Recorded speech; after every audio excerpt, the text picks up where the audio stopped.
Good morning students. हम लोग type 1 discuss कर रहे हैं डॉट प्रोडक्ट से जुड़ा हुआ। तो आपको इससे पहले डॉट प्रोडक्ट आना चाहिए। हम यहाँ पर एंगल निकालना सीखेंगे कि वेक्टर में कैसे एंगल निकालते हैं डॉट प्रोडक्ट के केस में। ये क्वेश्चन करो, फर्स्ट क्वेश्चन करो, उससे पहले मैं कुछ बातें आपको समझाना चाहूँगा। अगर आप लोग दो वेक्टर का डॉट प्रोडक्ट करते हैं तो आप ध्यान से समझ लीजिएगा, उनका जो रिजल्ट आएगा उसमें आप आई वाले कोफिशिएंट को आई वाले कोफिशिएंट के साथ मल्टीप्लाई करेंगे, जे वाले कोफिशिएंट को जे वाले कोफिशिएंट के साथ मल्टीप्लाई करेंगे और के वाले कोफिशिएंट को के वाले के साथ मल्टीप्लाई करेंगे और ऐड करके लिख देंगे। क्या कर देंगे बताओ? ऐड करके लिख देंगे। आई वाले कोफिशिएंट को आई वाले के साथ मल्टीप्लाई करना है, जे वाले को जे वाले के साथ मल्टीप्लाई करना है और के वाले को के वाले के साथ मल्टीप्लाई करेंगे। तो आप लोग सोच रहे होंगे सर आई क्यों नहीं लिख रहा है, यहाँ पर के क्यों नहीं लिखा जा रहा और जे क्यों नहीं लिखा जा रहा? बच्चों एक बात ध्यान रखिएगा, आई जे और के ये तीनों खत्म हो जाते हैं क्योंकि आई का आई के साथ डॉट प्रोडक्ट 1 होता है, के का जे के साथ डॉट प्रोडक्ट 1 होता है, के का के साथ डॉट प्रोडक्ट 1 होता है और इसलिए 1 यहाँ पे लिखते नहीं है। 1 आप लिखोगे तो कोई फर्क पड़ेगा नहीं ना आपके यहाँ पर। तो आप लोग पिछला वीडियो देखिएगा, वहां हमने समझा रखा है। फिलहाल यहाँ हम शॉर्ट में समझा रहे हैं आप लोगों को कि जब भी दो चीजों के बीच में दो प्रोडक्ट करेंगे, आई वाले कोफिशिएंट को आई वाले के साथ मल्टीप्लाई करेंगे, जे वाले कोफिशिएंट को जे वाले के साथ मल्टीप्लाई करेंगे, के वाले कोफिशिएंट को के वाले के साथ मल्टीप्लाई करेंगे। अच्छा, अब आपको ये समझ में आ गया। दूसरा हमने आपको बताया था, याद हो तो, कि ए डॉट बी बराबर ए का मैग्नीट्यूड बी का magnitude and cos theta and cos theta. तो बच्चों अगर मुझे कोस थीटा निकालना हो तो मैं क्या करूंगा? इसको उत्तर दे दूंगा ए डॉट बी अपॉन ए का मैग्नीट्यूड और बी का मैग्नीट्यूड। तो ये जो फॉर्मूला आया है वो कोस थीटा निकालने का है। अगर आपको कोस थीटा निकालना है तो आप इस तरीके से निकाल सकते हैं। यानी जब भी आपको एंगल निकालना है कोस थीटा, तो आप क्या करेंगे बच्चों? आप लोगों को बड़े सिंपल तरीके से बता रहा हूँ। इस केस में आपको क्या करना है, ऊपर तो आपको लिखना है डॉट प्रोडक्ट की वैल्यू, यानी ऊपर तो लिखना है डॉट प्रोडक्ट यानी डॉट प्रोडक्ट की वैल्यू और नीचे उन दोनों वेक्टर के मैग्नीट्यूड का मल्टीप्लाई, नीचे उन दोनों मैग्नीट्यूड का मल्टीप्लाई, उन दोनों वेक्टर के मैग्नीट्यूड का मल्टीप्लाई। तो आइए इस क्वेश्चन में हमें आपको निकालना है कोस थीटा। क्या निकालना बच्चों? Cos theta. और कोस थीटा फॉर्मूला हमने क्या बताया? ऊपर तो उन दोनों वेक्टर का डॉट प्रोडक्ट और नीचे उन दोनों वेक्टर के मैग्नीट्यूड का मल्टीप्लाई। तो बच्चों आप लोगों के पास इस क्वेश्चन को देखेंगे तो डॉट प्रोडक्ट भी दे रखा है √6। आई बात सर, डॉट प्रोडक्ट कितना दे रखा है? √6। और अगर आप लोग देखने की कोशिश करें तो यहाँ पर ए का मैग्नीट्यूड कितना है आप लोग देखें तो आप बोलोगे ए का मैग्नीट्यूड है बच्चों √3 और बी का मैग्नीट्यूड है 2। तो आप नीचे क्या लिखेंगे? 3√3 × 2। बात समझ में आ रही है? अब थोड़ा और अच्छे से देखें तो इसको ऐसे लिखा जा सकता है आराम से 6/3 और यहाँ पर इसे लिखा जा सकता है 1/2। बात समझ में आ रही है? या अगर आप लोग समझदार हैं तो मैं यहाँ वैसे समझा देता हूँ। देखो अंदर वाली से अंदर वाली को काट सकती है क्या? आप देखो अंदर वाली 3 से 6 कट सकता है, कितना आएगा? 2। कितना आएगा बताओ? 2। और आप लोग को 12th के स्टूडेंट हैं तो मुझे ये बात समझाने की जरूरत नहीं है कि √2 से 2 भी कैंसिल आउट किया जा सकता है बच्चों। √2 से 2 भी कैंसिल आउट किया जा सकता है क्योंकि 2 का मतलब क्या होता है? √2 × √2। आई बात सर, 2 का मतलब √2 × √2। तो एक बार √2 कैंसिल आउट हो गया, यहाँ कितना बचा? 1। तो 1/√2। तो बेटा कोस थीटा की वैल्यू आई है 1/√2, लेकिन हमारा ये आंसर नहीं है। हमें एक्चुअल में थीटा की वैल्यू निकालनी है। थीटा कितना है, एंगल कितने का बन रहा है, हमें इसकी वैल्यू निकालनी है कोस थीटा की। तो हमें इस तरफ सिर्फ थीटा रखना है और इस तरफ लेके आना है कोस को। और आप जानते हैं इस तरफ आएगा तो कोस इनवर्स हो जाएगा। इनवर्स ट्रिग्नोमेट्री में आपने पढ़ा होगा 11th क्लास में कि अगर ये कोस थीटा है, अगर उसे इस तरफ लेके जाएंगे तो ये कोस थीटा इनवर्स हो जाएगा, कोस इनवर्स हो जाएगा 1/2। अब आप लोगों को 1/√2 की वैल्यू बताओ कोस में कब होती है? 1/√2 की वैल्यू कोस में कब होती है आपको पता होना चाहिए। 1/√2 कोस में, ये तो 10th क्लास में पढ़ते होंगे आप लोग कि 1/√2 कोस थीटा की वैल्यू तब होती है जब एंगल 45 बन रहा हो। क्या बन रहा बच्चों? एंगल 45 बन रहा हो। तो इस तरीके से आप लोग समझ गए। आप लोगों को पता चल गया कि क्वेश्चन नंबर फर्स्ट में एंगल कितने का बनेगा बच्चों? 45 डिग्री का बनने वाला है। तो आप लोग समझ गए, कभी भी आप लोगों को एंगल निकालना हो डॉट प्रोडक्ट के केस में तो ऊपर तो आप डॉट प्रोडक्ट रखेंगे और नीचे आप लोगों को डॉट प्रोडक्ट के नीचे आपको उन दोनों वेक्टर का मैग्नीट्यूड का मल्टीप्लाई करना होगा। ठीक है, इस तरीके से आप लोग समझ चुके हैं। ये आंसर मत लिख देना बच्चों, ये कोस थीटा बराबर 1/2 है, बट ये एंगल नहीं है, हमें एंगल पूछा है, तो एंगल बनाने के लिए इस कोस को इस तरफ लेके आना पड़ेगा, थीटा की वैल्यू निकालनी है, और थीटा की वैल्यू क्या होती है 1/2 जब 45 डिग्री आ रहा हो, इसलिए इन दोनों वेक्टर के बीच में बनने वाला एंगल बच्चों 45 डिग्री का बनेगा। आइए अब इन दो वेक्टर के बीच का एंगल निकालना है, तो हमें सबसे पहले तो मैंने क्या कहा था याद होना चाहिए, अगर कोस थीटा अगर आपको निकालना है तो हम जानते हैं इन दोनों का डॉट प्रोडक्ट और इन दोनों का मैग्नीट्यूड, इन दोनों का डॉट प्रोडक्ट और इन दोनों का मैग्नीट्यूड, ये हमें निकालना पड़ेगा। सबसे पहला काम बच्चों हमें ए वेक्टर और बी वेक्टर का डॉट प्रोडक्ट निकालना है। ए वेक्टर और बी वेक्टर का क्या निकालना है, डॉट प्रोडक्ट। तो डॉट प्रोडक्ट में हमने क्या कहा था, आपको इसमें नाम दे दिया, ए वेक्टर आपका ये है i 2j और 3k, और बच्चों बी वेक्टर हमारे पास होगा कितना 3i 2j और k।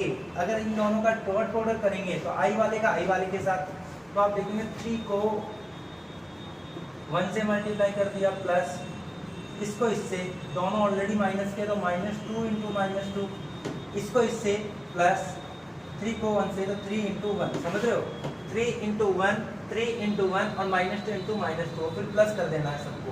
तो फाइनली हमारे पास क्या आएगा 3 माइनस प्लस 4 और 3, तो हमारे पास आ गया 10। तो इन दोनों का डॉट प्रोडक्ट कितना आ रहा है बताओ, 10 आ रहा है। इन दोनों का डॉट प्रोडक्ट कितना आ रहा है, 10।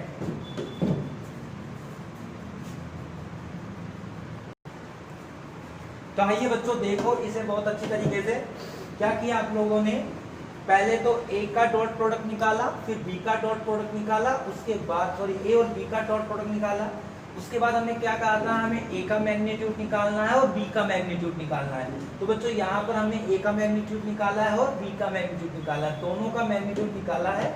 ए का मैग्नीट्यूड आपका 1 आ रहा है, ठीक है बच्चों, 1 का मैग्नीट्यूड आपको आता है एक आई के कोएफिशिएंट का स्क्वायर, जे के कोएफिशिएंट का स्क्वायर और के के कोएफिशिएंट का स्क्वायर का रूट होता है मैग्नीट्यूड। तो 1 -2 और 3 के स्क्वायर करेंगे तो रूट 14 आ जाएंगे। ऐसे ही बच्चों बी का मैग्नीट्यूड निकालेंगे, रूट 14 ही बी का मैग्नीट्यूड आ रहा है। अब आपको क्या रखना है, इस फॉर्मूले में फिट कर देना है। तो ए डॉट बी का डॉट प्रोडक्ट आ रहा है 10, जो कि आप लोगों ने लिखा, और ए का मैग्नीट्यूड और बी का मैग्नीट्यूड आप लोग निकालेंगे बच्चों, तो root 14 × root 14 is equal to 14। 14 को अपन कैंसिल आउट करेंगे तो बच्चों 5 और 7 कैंसिल आउट करेंगे।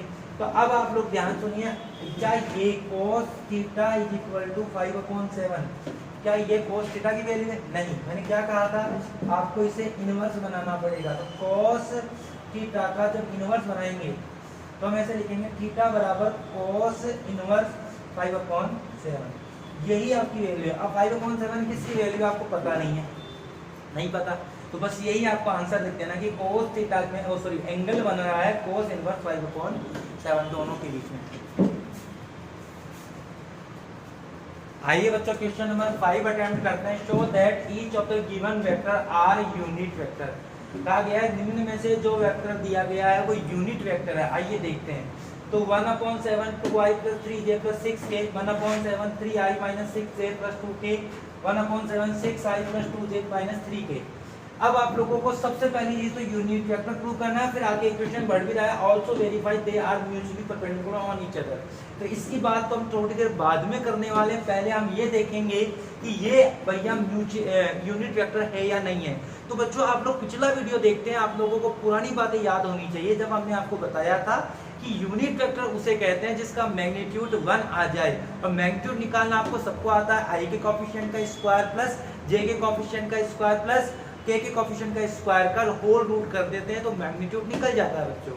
तो यहाँ पर आप लोग देखो आई का कोएफिशिएंट, अच्छा 1/7 बाहर कॉमन लिया गया था, तो इसे वापस अंदर भेजेंगे तो 2/7i, 3/7i और 6/7 के आ चुका है बच्चों। अब क्या आप इसका मैग्नीट्यूड नहीं निकाल सकते? बड़े आराम से इसका मैग्नीट्यूड निकाला जा सकता है।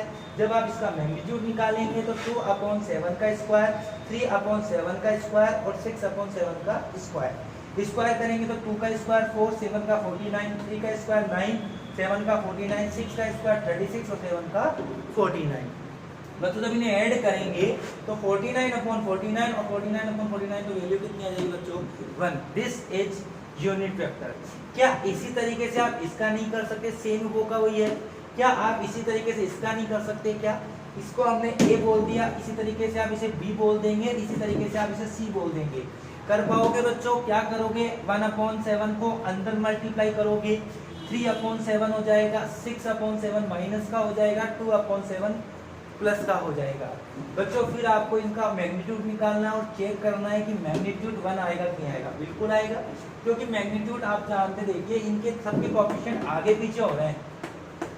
आप देखो केवल आगे पीछे हो रहे हैं, समझ रहे हैं, प्लस माइनस बदल रहा है, पर नंबर कोएफिशिएंट तो सेम ही है ना। और कोएफिशिएंट जब सेम होंगे, जब इसका मैग्नीट्यूड 1 आ रहा है तो इसका भी 1 ही आएगा। आप निकाल के देख लीजिए, वही आएगा, इसका भी 1 ही आएगा। तो पहली चीज तो क्लियर हो चुकी है कि ये सारे के सारे जो वेक्टर है वो यूनिट वेक्टर है। कौन से वेक्टर है बच्चों? Unit vector. अब आपको दूसरा जो क्वेश्चन पूछा है वो ये पूछा है कि also verify they are mutually perpendicular, कि वे आपस में म्यूचुअली परपेंडिकुलर है या नहीं। तो हमें ये भी देखना होगा कि ये म्यूचुअली परपेंडिकुलर कैसे होते हैं। बच्चों म्यूचुअली परपेंडिकुलर के बारे में हमने आपको बताया था कि म्यूचुअली परपेंडिकुलर दो वेक्टर तब होते हैं जब उनका डॉट प्रोडक्ट 0 आ रहा हो। हमने आपको ये बताया था कि अगर वेक्टर एक ये है और दूसरा वेक्टर ये है, अगर ये आपस में परपेंडिकुलर है तो बनने वाला एंगल कितने का बनेगा? 90। और बच्चों cos 90 की वैल्यू क्या होती है? आपको सबको पता होता है cos 90 की वैल्यू 0 होती है। जब दो वेक्टर का हम डॉट प्रोडक्ट करते हैं बच्चों, तो हमारे पास आता क्या है? ए वेक्टर, बी वेक्टर और cos थीटा। अब बच्चों cos थीटा की वैल्यू कितनी है? 0 है। तो ये 0 है तो ये पूरे को 0 नहीं कर देगी क्या? ये पूरा जो भी आपने लिखा है ए मैग्नीट्यूड और बी मैग्नीट्यूड 0। इसलिए जब भी दो वेक्टर आपस में परपेंडिकुलर है तो उनका क्या आना है बच्चों? 0 आना है। तो आप लोग मेरी बात ध्यान से सुन लें। तो आइए देखिए, हमारे पास दो वेक्टर म्यूचुअली परपेंडिकुलर है। कौन कौन से बच्चों? ए और बी। ए और बी जब म्यूचुअली परपेंडिकुलर है तो उनका हम डॉट प्रोडक्ट करेंगे। क्या करेंगे बच्चों? Dot product. जब डॉट प्रोडक्ट करेंगे तो देखते हैं कि इनका डॉट प्रोडक्ट 0 आएगा नहीं आएगा, क्योंकि मैं बार बार बता चुका हूँ, दोबारा बता रहा हूँ, अगर दो वेक्टर म्यूचुअली परपेंडिकुलर हैं तो उनके बीच बनने वाला एंगल cos 90 बनेगा और cos 90 की वैल्यू 0 होगी। इसलिए दोनों का डॉट प्रोडक्ट का आंसर भी 0 ही आएगा। तो आइए देखते हैं डॉट प्रोडक्ट में हमने क्या कहा था। कोएफिशिएंट को कोएफिशिएंट से मल्टीप्लाई करना है, तो 2/7 को 3/7 से मल्टीप्लाई किया और प्लस लगा दिया। 3/7 को माइनस के 6/7 से मल्टीप्लाई किया और प्लस कर दिया, और फिर 6/7 को प्लस के 2/7 से मल्टीप्लाई किया। जब हमने देखा तो 2 3 जा 6, 7 × 7 49, 18/49, लेकिन किसका बच्चों? किसका? माइनस का। इधर 6 × 2 12/49। अब इनका एडिशन करेंगे बच्चों, एडिशन करेंगे तो क्या आना होगा? 6 - 18 + 12। हम जब इनका एडिशन करेंगे तो हमारे पास कितना आएगा? 12 + 6 18, और 18 में से 18 गए तो कितने आएंगे? 0। 12 + 6 18, और 18 में से 18 गए तो कितने आएंगे? 0/49। That's your result.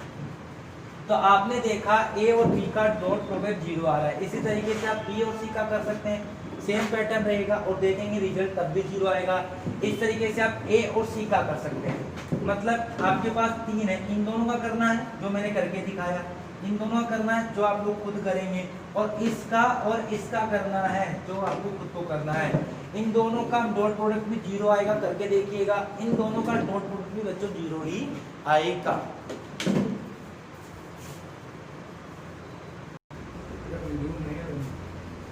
आइए स्टूडेंट क्वेश्चन नंबर 8 करते हैं। बढ़िया क्वेश्चन है। कहा है find the magnitude of two vector A and B.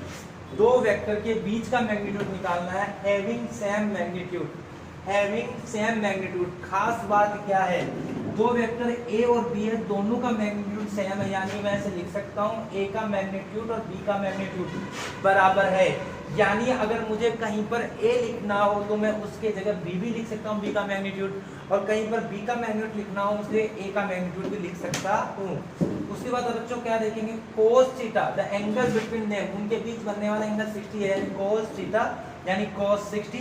और बच्चों हम जानते हैं cos 60 की वैल्यू कितनी होती है? 1/2। यानी आपको पता है कोस उनके बीच बनने वाला एंगल 60 डिग्री का है, यानी 1/2 का है, ठीक है। और उनका स्केलर प्रोडक्ट, बच्चों एक बात ध्यान रखना, कई जगह स्केलर प्रोडक्ट वर्ड लिया गया है, इसका मतलब भी डॉट प्रोडक्ट ही है। अगर कहीं पर स्केलर प्रोडक्ट लिया गया है, इसका मतलब भी वहां पर डॉट प्रोडक्ट ही दिया हुआ है।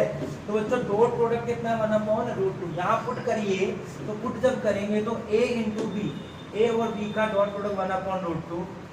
ए और बी सेम है, आप लोग कोशिश करें, हमें ए का ही निकालना है, तो मैं ए की जगह बी की जगह भी ऐसे लिख सकता हूँ क्या, ठीक है। और cos थीटा की वैल्यू बच्चों कितनी है 1/2। बात समझ में आ गई क्या? दोबारा देखो, a डॉट b का स्केलर प्रोडक्ट डॉट प्रोडक्ट 1/√2 मैंने पुट कर दिया। a और a क्यों लिखा? क्योंकि मैंने कहा a और b बराबर है, तो मैं चाहूँ तो b और b भी लिख सकता हूँ, चाहूँ तो a और a भी लिख सकता हूँ। बट बच्चों यहाँ पर हमें a निकालना था, find the magnitude of two vector में। पहले हम कोशिश करेंगे a निकालने की, तो आप इसको a बना दो या b बना दो, चाहो तो b भी कर सकते हो, चाहो तो a भी कर सकते हो, जो मर्जी आए, क्योंकि मैग्नीट्यूड सेम है। अब आप लोग देखो, आप लोगों को हमने पिछले वीडियो में बताया था कि अगर आप लोग कहीं पर भी आपस में मल्टीप्लाई करते हैं, तो दो मैग्नीट्यूड को मैग्नीट्यूड से मल्टीप्लाई करते हैं, तो उसको ऐसे लिखा जा सकता है, बताया था वीडियो में कि इसको जब दो चीजों का मैग्नीट्यूड आपस में मल्टीप्लाई होगा, सेम चीज का सेम मैग्नीट्यूड, तो उसका आता है मैग्नीट्यूड का होल स्क्वायर। क्लियर? अब बच्चों आप क्रॉस मल्टीप्लाई करें, जो भी करें, मैं इसको ऐसे लिख सकता हूँ क्या, किस तरीके से 1/2 1/√2 और a के मैग्नीट्यूड का स्क्वायर लिख सकता हूँ। अब आप लोग देखें, क्रॉस मल्टीप्लाई करना है, क्या करना है हमारे को, क्रॉस मल्टीप्लाई, और क्रॉस मल्टीप्लाई करके इसको सॉल्व कर लेना है। माफ कीजिएगा, थोड़ी सी मिसप्रिंटिंग हो गई। a डॉट b का जो प्रोडक्ट है 1/2 है, बिल्कुल यहाँ 1/2 है, यहाँ तो गलत हो गया था, देख लीजिएगा 1/2 है, और इसको भी यहाँ पे 1/2 ही कर देंगे, क्योंकि इस तरीके से, और जब यहाँ नीचे आएगा तो यहाँ भी कितना है 1/2। अब देखिए 2 से 2 कैंसिल आउट हो गया, नीचे से नीचे कैंसिल आउट हो सकता है, बड़े आराम से हो सकता है। अब आप देखिए, इसको उस तरफ लेके चला जाऊंगा तो a मैग्नीट्यूड का होल स्क्वायर 1, और इसका जब रूट करेंगे तो भैया 1 का रूट भी कितना होगा, ये इस तरफ आएगा तो रूट करेंगे, इस तरफ आएगा तो ये रूट हो जाएगा, इस तरफ आएगा तो ये रूट हो जाएगा, क्योंकि ये स्क्वायर है। तो 1 का रूट कितना था 1, यानी a का मैग्नीट्यूड कितना आ गया बच्चों 1, a का मैग्नीट्यूड कितना आ गया बच्चों 1। और यहाँ पे क्या बोला था, a और b हैव सेम मैग्नीट्यूड। जब a का मैग्नीट्यूड 1 आया है, तो बच्चों b का मैग्नीट्यूड भी कितना आएगा 1 ही आएगा। इस तरीके से इस वीडियो लेक्चर में हमने 4 क्वेश्चन कंप्लीट किए हैं। आगे अगला वीडियो लेक्चर आएगा, उसमें 4 से 5 क्वेश्चन और करने वाले हैं।